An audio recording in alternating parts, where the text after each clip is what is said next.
Welcome to the Spider Cellar. My name is Shayla, and today I'm building Monsters Inc.'s warehouse.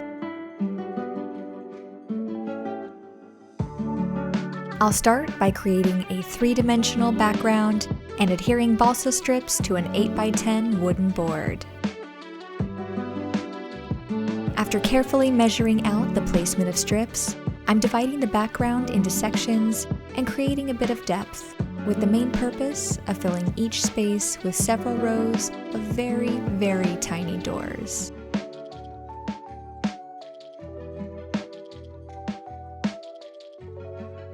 Which is exactly what I'm doing next with this sheet of styrene. Using my handy ruler, I'm tracing a ridiculous amount of rows filled with hundreds of little rectangles, cutting out each individual row, scoring down the line with my X-Acto knife so the doors are easy to pop out later, spraying a coat of primer, and painting each and every row by hand, with at least 2 coats.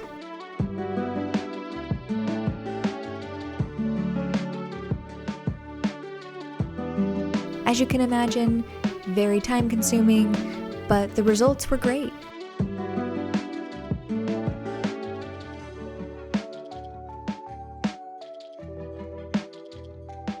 Now I will take these doors and stack 3 at a time with cardboard spacers in between each one. Then glue each cluster of 3 in a line across a styrene strip. And keep doing that over and over and over again.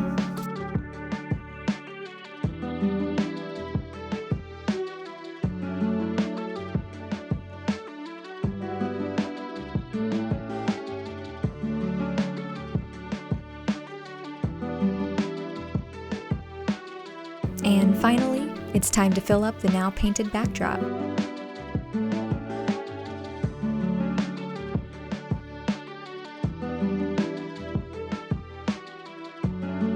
Moving on to the sides of the build, I'm using my Proxxon hot wire table to cut some foam. The foam itself can look pretty shiny, but the walls of the warehouse need to be more of a dull matte, so I've painted some styrene to cover up the foam. Then I'll glue them nicely in place.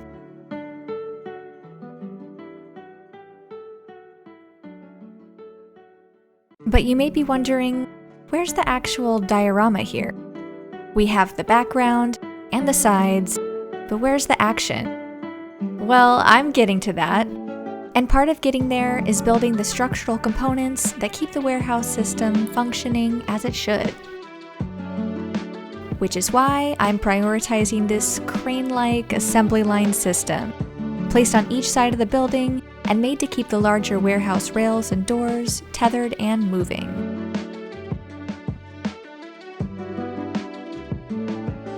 With the use of more styrene and some dollar store foam, I'm cutting multiple layers of the same shapes to cover the foam and to be stacked in different ways that give some detail.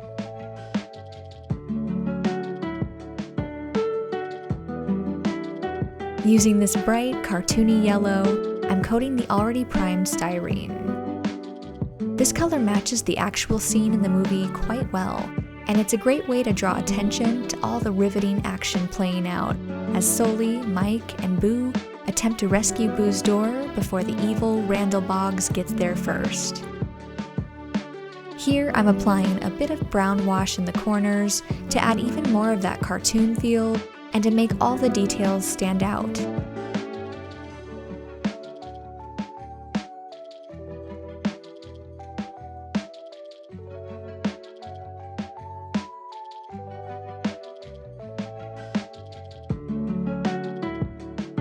To add context to these weird yellow pieces, I am now assembling the structure.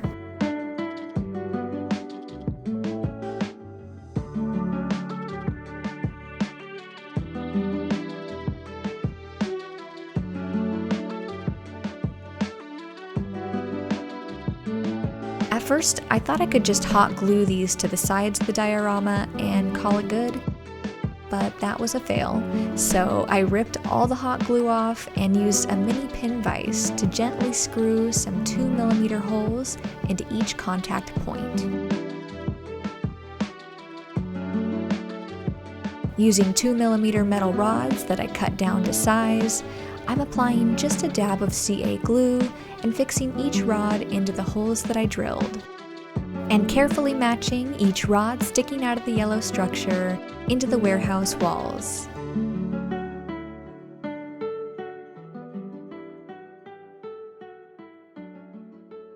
Finally, we can start getting into the magic of this build. The doors! When this movie first came out in 2001, although I wasn't quite old enough to appreciate the mastery of the animation, there was something about this warehouse chase scene that had me mesmerized. The scale of the warehouse, all these colorful, unique doors flying every which way, each one containing a portal to bedrooms all around the world, was and continues to be truly a spectacular wonder of animation and storytelling. I really wanted to capture that feeling as much as possible, but I knew the only way to even slightly scratch the surface was to make a lot of doors. And the quickest, easiest way to do that was with my Mars Elegoo 3D printer. So I printed a total of 62 doors and got to painting, with the goal of making each door unique.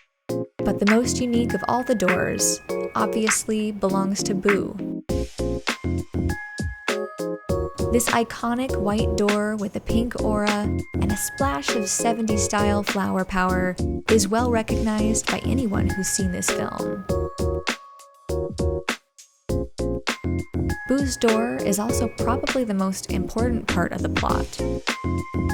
And during the warehouse scene from Monsters, Inc., everything is riding on Mike and Sully's ability to get to this one door before Randall destroys it.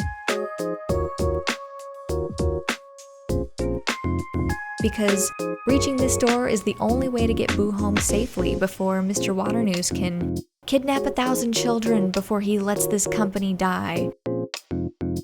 Or whatever. The next part of this build is where I attempt to sculpt the characters using some armature wire and milliput.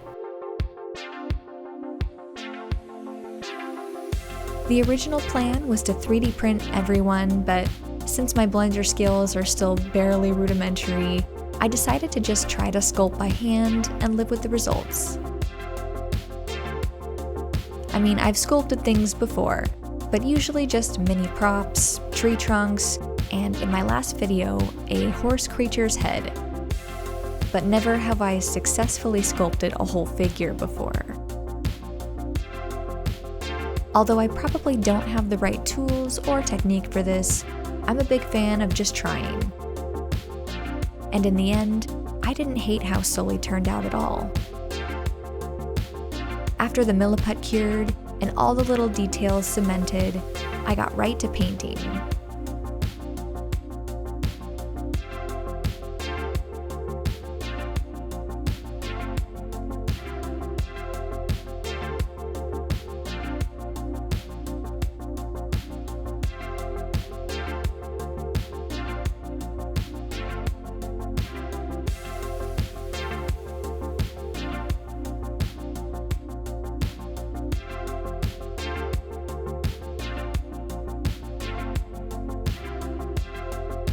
Next, I moved on to sculpting Boo. I did manage to find and 3D print a miniature doll head, which helped me scale the body more accurately to size.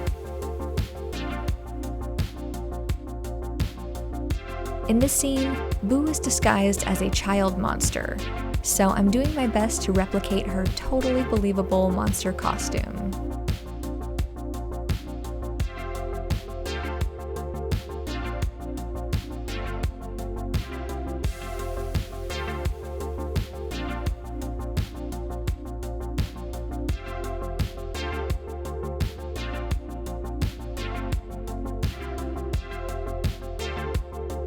And with just a dab of CA glue, I'll place Boo right on Sully's arm.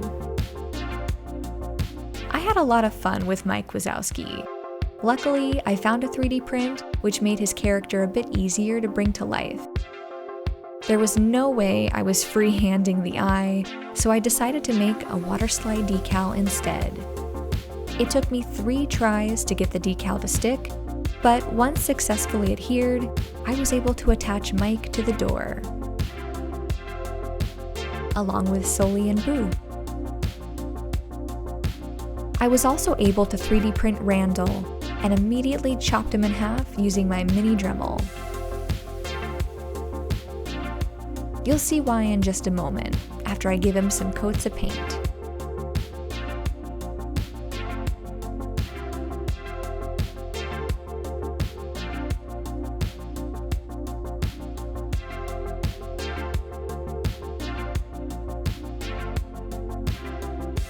Instead of gluing Randall to one of the many 3D printed doors, I decided to make his own door out of chipboard and styrene.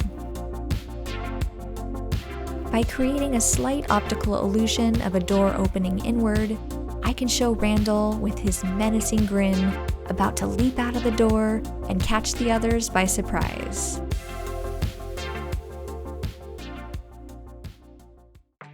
Part of what makes the Monsters, Inc. warehouse run so smoothly is its large-scale railway system that each door glides along. Using some metal strips cased in rubber, I carefully painted each to resemble old worn metal and glued the strips down a sturdy strand of floral wire.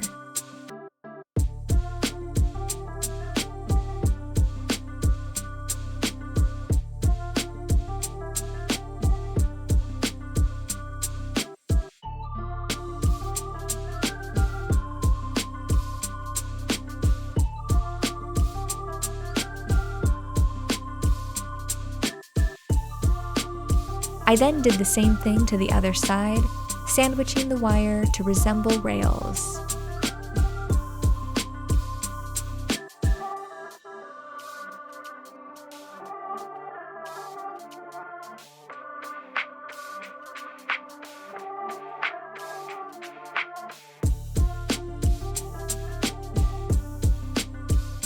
Then, I cut some very short pieces of aluminum wire and shaped them all into these mini half circles, sliding them onto the railway.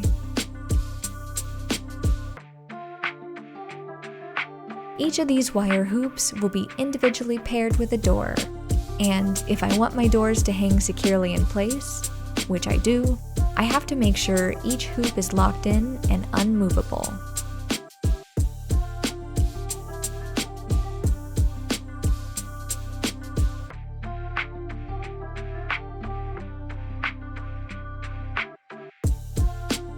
When it came time to attach the doors, I struggled through a few different methods, but eventually landed on looping a tiny wire through each hoop and using Milliput to adhere the wire to the back of the door. I also used some CA glue to stick the door hanger to the hoop.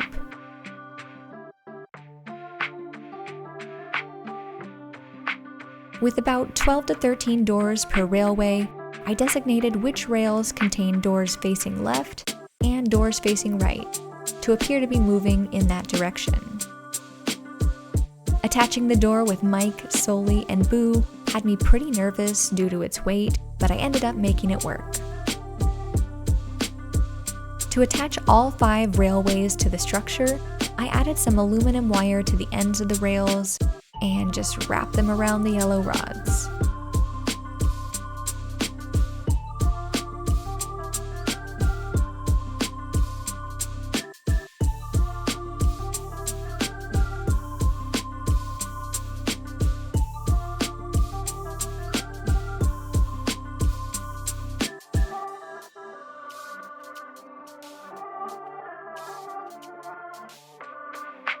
With the last railway closing into place, I now bring you Monsters Incorporated, The Warehouse.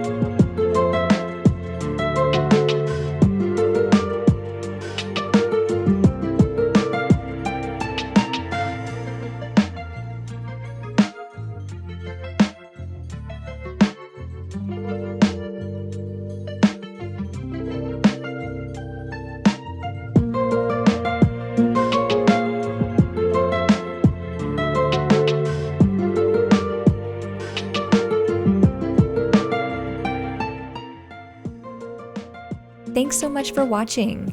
Please like and subscribe, and let me know in the comments below what you want to see me build next time. Until then, bye!